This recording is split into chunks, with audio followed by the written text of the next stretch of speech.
வெளிப்படுத்தல் 19:13 எடுத்தவங்க வாசிக்கலாம். இரத்தத்தில் தோய்க்கப்பட்ட வஸ்திரத்தை தரித்திருந்தார். அவருடைய நாமம் தேவனுடைய வார்த்தை என்பதே. ஆமென். அவருடைய நாமம் தேவனுடைய வார்த்தை. ஏன்னா இந்த உலகம் உண்டாக்கப்படும் பொழுதே அவர் இருந்தார். வார்த்தையினால் தான் இந்த உலகம் உண்டாக்கப்பட்டது. ஆமென். கிறிஸ்துவுக்குள் மிகவும் அன்பான சகோதர சகோதரிகளே, ஆண்டவரும் அருமை இரட்சகரும் ஆகிய கிறிஸ்து இயேசுவின் இனிதான நாமத்தினாலே உங்கள் ஒவ்வொருவருக்கும் வாழ்த்துதலை சொல்லிக் கொள்கிறேன். பரலோகத்தின் தேவன் தாமே உங்கள் ஒவ்வொருவரையும் அபரிமிதமாக இந்த ஆண்டிலே ஆசீர்வதிப்பாராக. ஆமென். விடுதலை நமக்கு எல்லாருக்கும் வேணும். நிறைய பேருக்கு பிரச்சனைகள், துன்பங்கள், கஷ்டங்கள் எல்லாம் இருக்கும் பொழுது நம்மை விடுவிக்க வந்தவர் கிறிஸ்து இயேசு. ஆமென். அந்த நாட்களிலே அவர் மூலமாகத்தான் பெரிய விடுதலை உண்டாயிற்று.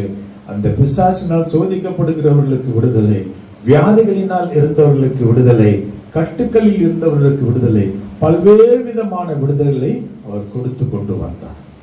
மனநிலை சரியில்லாதவர்கள், பல்வேறு விதமான மக்களுக்கு விடுதலையை தந்தார்.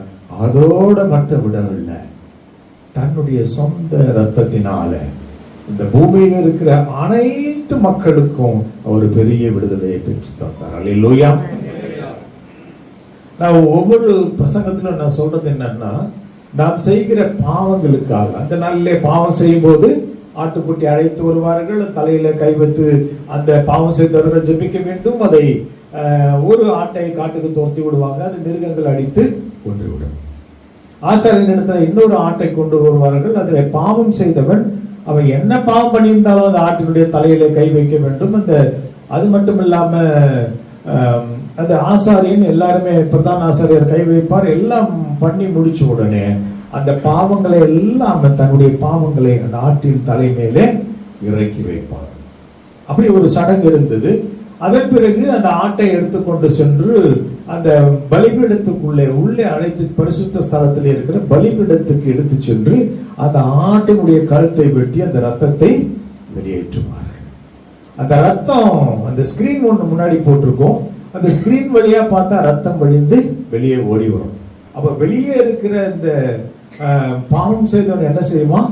என்னுடைய பாவங்களுக்கெல்லாம் ரத்தத்தினாலே விடுதலை கிடைத்து விட்டது. அப்ப ஒருவன் பாவம் செய்வானால் அப்ப ரத்தத்தினாலே தான் விடுதலை. ஏன் இப்ப ரத்தத்தினாலே விடுதலை? மாம்சத்தின் உயிர் ரத்தத்தில் இருக்கிறது. லேவியராகமம் 17 அதிகாரம் 11 சொல்கிறது, மாம்சத்தின் உயிர் ரத்தத்தில்